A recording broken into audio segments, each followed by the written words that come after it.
Hello student, मैं doctor Pushpa Verma आपको सामाजिक अनुसंधान के बारे में जानकारी दूंगी। सामाजिक अनुसंधान शब्द दो शब्दों सामाजिक प्लस अनुसंधान से बना है। सामाजिक अनुसंधान का अर्थ जानने से पहले हमें सामाजिक अनुसंधान का अर्थ समझना आवश्यक है। अनुसंधान शब्द की उत्पत्ति एक ऐसे शब्द से हुई है जिसका अर्थ दिशाओं में जाना अथवा खोज करना होता है। अनुसंधान वह व्यवस्थित वैज्ञानिक पद्धति है जिसमें वैज्ञानिक उपकरणों के प्रयोग द्वारा वर्तमान ज्ञान का परिमार्जन, उसका विकास अथवा किसी नए तथ्य की खोज द्वारा ज्ञान कोश में वृद्धि की जाती है। स्पष्ट है कि सामाजिक तथ्यों, घटनाओं एवं सिद्धांतों के संबंध में नवीन ज्ञान की प्राप्ति हेतु प्रयोग में लाई गई वैज्ञानिक पद्धति ही सामाजिक अनुसंधान है। अगर हम दूसरे शब्दों की बात करें या दूसरे समाजशास्त्रियों की बात करें तो हम कह सकते हैं कि सामाजिक अनुसंधान या सामाजिक शोध, जैसा कि इसके नाम से ही स्पष्ट है, सामाजिक जीवन के बारे में नवीन तथ्यों की जानकारी प्राप्त करने से संबंधित होता है। विभिन्न समाजशास्त्रियों ने अनुसंधान की परिभाषाएं प्रस्तुत की है। हम मोजर के शब्दों में कह सकते हैं कि व्यवस्थित जानकारी जो सामाजिक घटनाओं और समस्याओं के संबंध में की जाती है, सामाजिक शोध कही जाती है। पीवी यंग के अनुसार सामाजिक तथ्य परस्पर संबंधित प्रक्रियाओं की विविध खोज और विश्लेषण सामाजिक शोध है। अगर हम बात करें कि गुडे एंड हॉट ने लिखा है कि आदर्श रूप में सामाजिक अनुसंधान एक समस्या का सावधानीपूर्वक और निष्पक्ष भाव से किया गया अध्ययन होता है जो तथ्यों की भिन्नता, उनके स्पष्टीकरण व सामान्यीकरण पर निर्भर होता है। हम पीवी यंग के अनुसार हम कह सकते हैं कि सामाजिक अनुसंधान अथवा शोध को एक ऐसे वैज्ञानिक प्रयास के रूप में परिभाषित किया जा सकता है जिसका उद्देश्य तार्किक और क्रमबद्ध पद्धतियों के द्वारा नए तथ्यों का अन्वेषण अथवा पुराने तथ्यों की परीक्षा और सत्यापन, उनके क्रमों, पारस्परिक संबंधों, कार्य कारण की व्याख्या तथा उन्हें संचालित करने वाले स्वाभाविक नियमों का विश्लेषण है। इस तरीके से विभिन्न समाजशास्त्रियों ने अपने अपने योग्यता के अनुसार इस सामाजिक अनुसंधान को परिभाषित किया है। अपने ज्ञान के अनुसार सामाजिक अनुसंधान को परिभाषित किया है।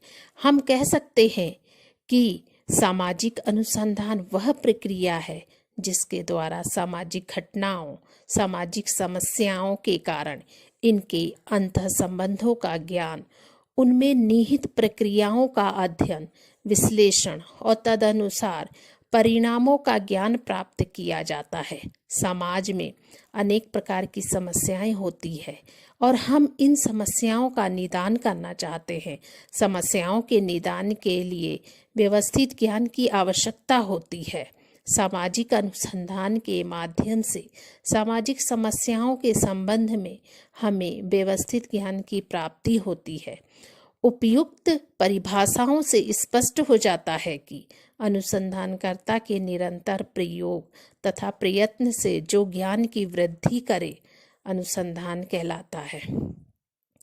ज्ञान की प्राप्ति तथा उपलब्ध ज्ञान की व्याख्या करता है।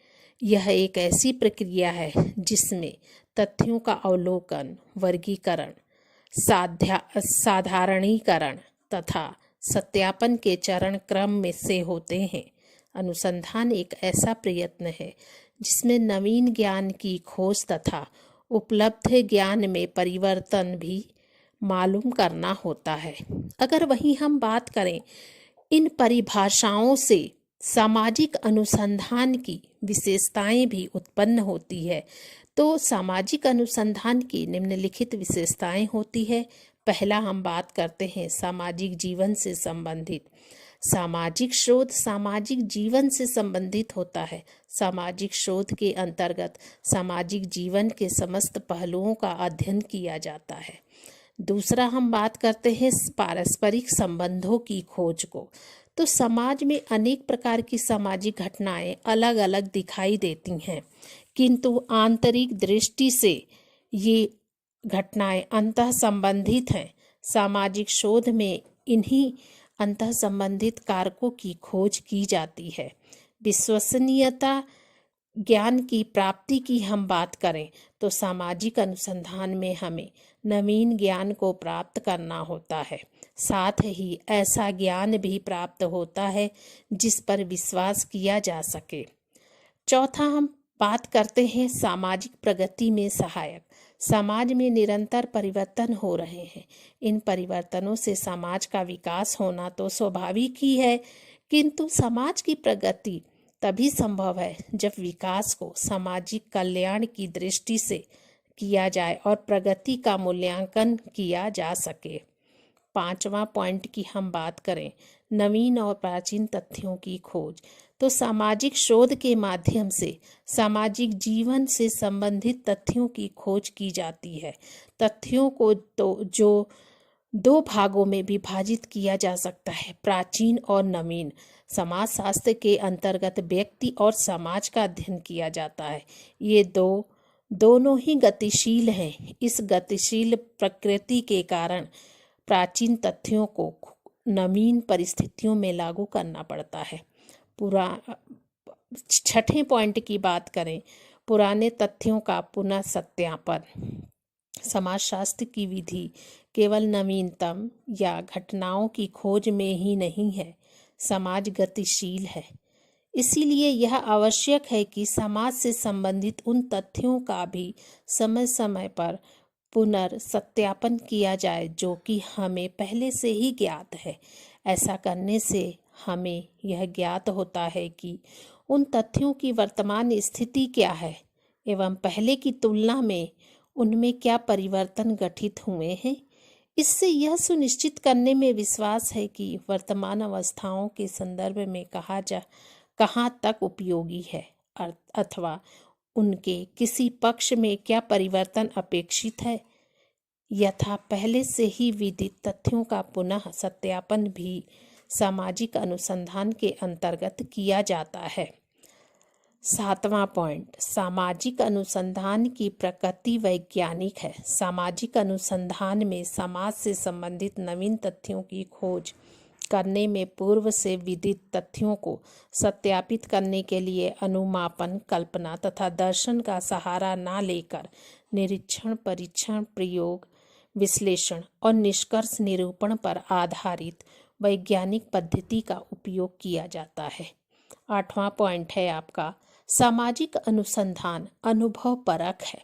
सामाजिक अनुसंधान का कार्य कहीं सुनी सुनाई बातों पर आधारित न होकर अध्ययनकर्ता के द्वारा स्वयं अनुभव किए जाने वाले अथवा ज्ञात किए जाने वाले तथ्यों पर आधारित होता है।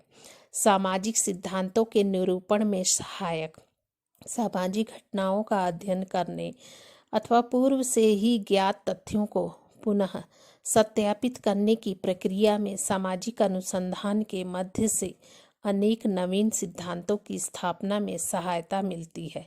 सामाजिक परिवर्तन, सामाजिक व्यवस्था, संरचना एवं प्रकारों के तथ्यों से संबंधित अधिक सिद्धांत सामाजिक अनुसंधान के ही परिणाम हैं।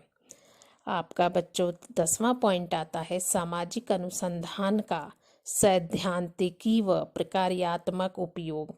सामाजिक अनुसंधान के माध्यम से सामाजिक घटनाओं का कार्य कारण अध्ययन कर जहां समाज से संबंधित नवीन तथ्यों की जानकारी मिलती है, वहीं सामाजिक समस्याओं के निराकरण के उपयोग भी ज्ञात होता है।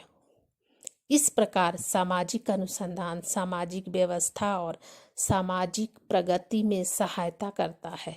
यही सामाजिक अनुसंधान का प्रक्रियात्मक या व्यवहारिक पक्ष है। दूसरी ओर सामाजिक अनुसंधान के माध्यम से सामाजिक व्यवस्था, जड़ता, परिवर्तन, समाज के संस्थात्मक ढांचे, प्रगति आदि के विषय में सिद्धांतों की स्थापना में भी सहायता मिलती है। 11वां पॉइंट है सामाजिक घटनाओं के संबंध में कार्य कारणात्मक विवेचन करना। कोई भी सामाजिक घटना ना तो बिना किसी कारण के घटित होती है और ना ही कोई घटना परिणाम रहित होती है। उदाहरण स्वरूप शासन के द्वारा आरक्षण नीति लागू करने के पीछे कुछ निश्चित उद्देश्य कारण रहे हैं। इसी प्रकार आरक्षण की नीति कार्यान्वित करने का प्रभाव आरक्षण के कारण लाभान्वित हुए लोगों पर तथा शेष समाज पर भी पड़ा है। सामाजिक अनुसंधान के माध्यम से किसी सामाजिक घटना के लिए उत्तरदायी कारणों तथा उनके परिणामों के विषय में तथ्यात्मक जानकारी मिलती है। तो ये रहा बच्चों सामाजिक अनुसंधान किसे कहते हैं और उनकी क्या विशेषताएं हैं। तो ये 11 पॉइंट हैं जिनमें सामाजिक अनुसंधान के जो विशेषताएं हैं उनको प्रदर्शित किया गया है। और आई होप कि सामाजिक अनुसंधान आपको समझ में आ गया है। धन्यवाद।